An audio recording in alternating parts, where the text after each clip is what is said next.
I would like to introduce myself. My name is Pablo Dapena. I'm director of the Department of Finance at Universidad Cema in Buenos Aires, Argentina. I would like first to thank Universidad degli Studi Guglielmo Marconi for inviting me to participate in this conference that gathers us under the title of the prospects of the architecture of the international monetary system and the role of Latin America, dollar, euro, yen, and other reserve currencies. Well, regardless of the fact that so much and so good has been written about this topic, and it is easy to see that when you make a Google search and you find so many academics and so many people and so many technicians writing about this topic, my point of view will cover some basic aspects that I reckon are important. We can agree that the term architecture is similar to this design, and the term refers to that concept that prevents a system from falling down. So I would say that when we talk about the architecture of the monetary system, we can talk about the issues that help to build that system and to make it robust and to prevent it from falling apart. Having that in mind, I would like to point out two topics in my presentation which I consider are relevant in the light of what has happened recently. The first issue I would like to stress regards rationality.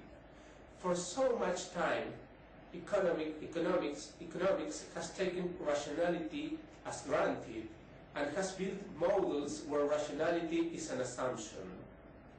Events have shown us that investors and households not always tend to behave in such a way, and not so often take decisions that we can consider that are intertemporally efficient. Those actors, those agents, investors and households tend to act upon incentives.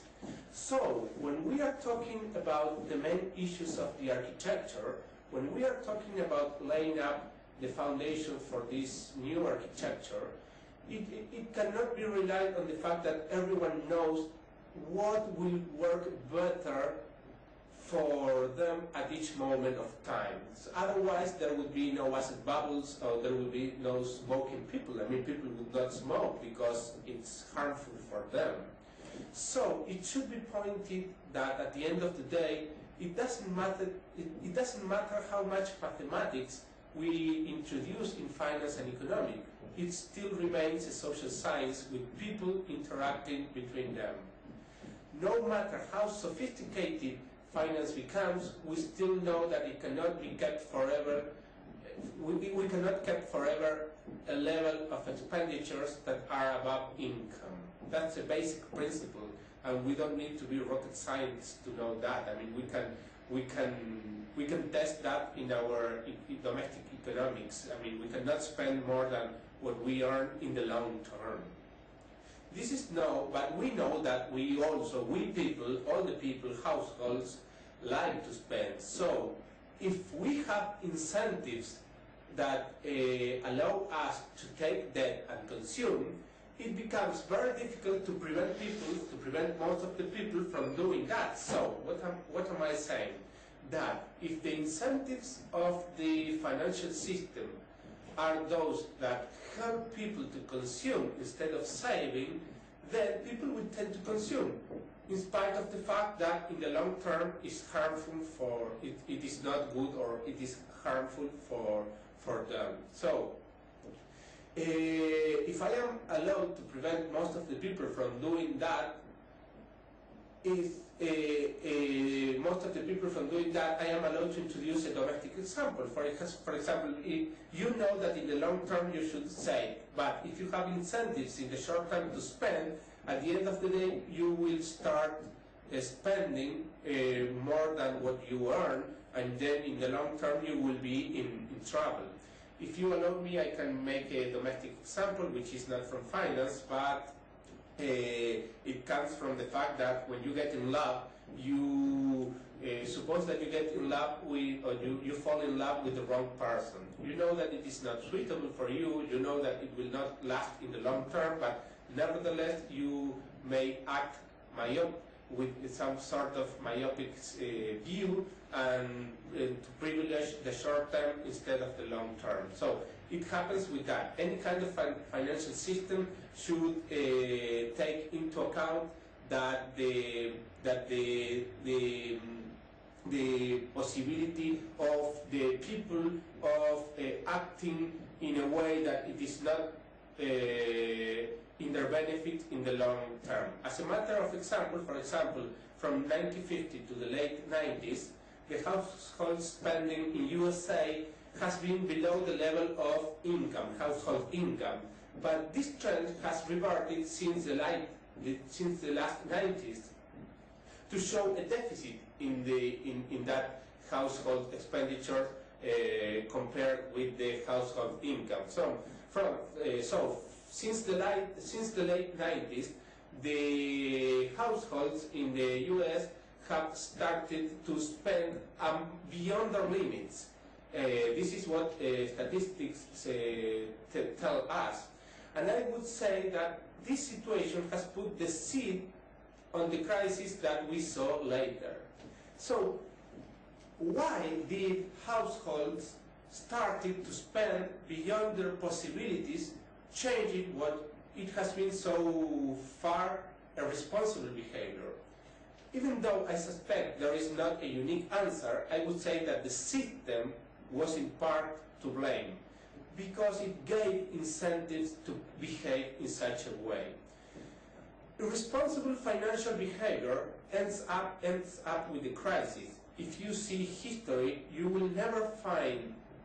I think I can make a bet that you will never find financial crisis without debt. I mean, whenever you are indebted beyond your limits, then a financial crisis starts to accumulate. And there's no financial crisis without an excess of debt. So, at any level, we in Latin America know very well that. I mean, if you see the history of Latin America, you will see that all the financial crises have been related to debt crisis, and in particular to public debt crisis. The difference comes from the existence of collaterals. If there is enough collateral, which was the case of the United States, where their collateral was the possibility of issuing their currency, I mean, they have the machine of printing dollars, the crisis can be afforded to some extent, but that was not the case for decades in Latin America. I mean, the lack of collaterals were the main reasons for the crisis here in Latin America. Just to give you a picture, in an article published in The Economist, the degree of indebtedness at the US at some time in 2008, the level of debt, total debt, public, private debt, total debt related to the GDP was 3.5. So the total debt was 3.5 times the GDP level, which was the maximum never reached before, nor in the Great Depression. So it was a problem of excess of debt. I mean, the crisis. The crisis came from a problem of debt excess. So it seems that recently the roles have changed. Latin American economies tend to behave more responsibly by keeping track of expenditures and align them with income, and hence obtaining current account deficits. If you see the crisis, I mean the last crisis, the emerging economies were much in much better position to surpass the crisis because of the current account surplus that they had. Have Latin American economies become more rational, or are central economies more irrational? Only time will answer that question, but there is no doubt that the monetary system must include the possibility of agents taking advantage of short-term incentives and not acting in their interest in the long term. This is a very important issue.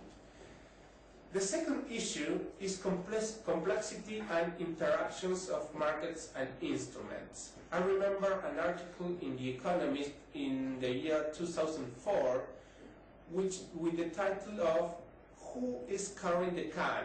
Who is carrying the can? That was the title of the article. And in that article, it was shown that even though the Basel II norms were aimed to banks, in many cases, banks at that time were performing the work of packing credits and selling those credits packaged to institutional investors like hedge funds. And the process was the bank was giving credit and then adding up all those credits, packing them into a asset-backed security and selling that asset-backed security to, for example, a hedge fund. And the main topic of the article was that the risk was, even though Basel was aimed to banks and Basel II talked about minimum capital requirements for banks and tied to risk, all the risk was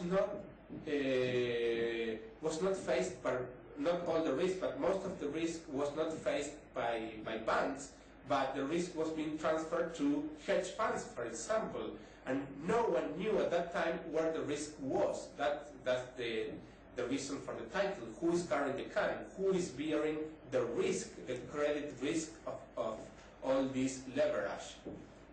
And there was an article in the FT, in the Financial Times, I think it was the last year, in 2009, and which was saying that AIG, the insurance company, was the company bearing, in some cases, most of the risk. So that question that was asked in 2004 was finally answered in the face of the doom of AIG. I mean, AIG became the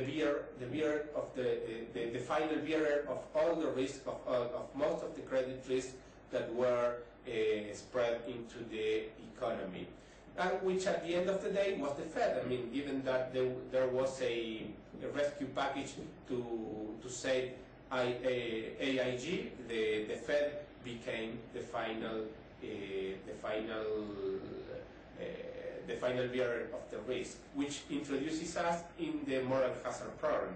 How do we cope with debt, which are the main reasons for a crisis, without taking into account the fact that we can fall into asymmetric information and moral hazard attitudes?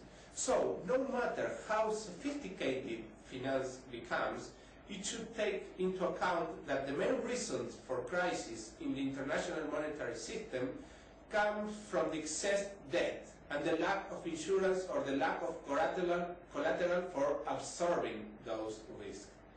It could be said that for someone to spend beyond its limits, if, for example, in the case of the United States, there should be someone who is willing to lend that money. And there is a consensus that about the role of China in that process. It seems that China has been the big lender and the United States have been the big borrower during the last 15 years. And with the China with a surplus in the current account and the United States with a deficit in the current account. So it seems also that to restate equilibrium, the US has at some point in the future to achieve a positive or a surplus in its current account. We don't know how, we don't know why, we don't know when, but you cannot spend again beyond your limit forever. That's the main understanding and the main issue that is not subject to discuss, at least from my point of view.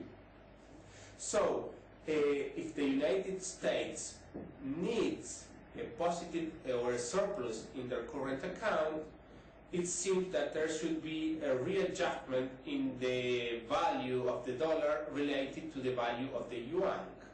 But as long as emerging economies tend to accumulate reserves arising from surplus in the current account and to maintain positive current account results, that would not be an easy task. There has been lately an effort to promote the use of contingent instruments instead of using reserves for absorbing shocks. What has been this argument? For example, the IMF comes to Argentina and says, instead of you people gathering reserves, accumulating reserves, you can use those reserves and we can guarantee that you will have contingent instruments that in the case that you need reserves, we can give you reserves. So, but there has been a reluctance to accept. So, the move comes from the fact that to the dollar to depreciate, we need to lower the demand for dollars and or to increase the supply of dollars. But if countries, if emerging economies tend to accumulate reserves, the demand for dollars tend to remain high. So if we can substitute, that is the position of the IMF, if we can substitute reserves for contingent instruments, we can release dollars to the market, we can depreciate the dollar, and we can contribute to restate at some sort of equilibrium in the world economy.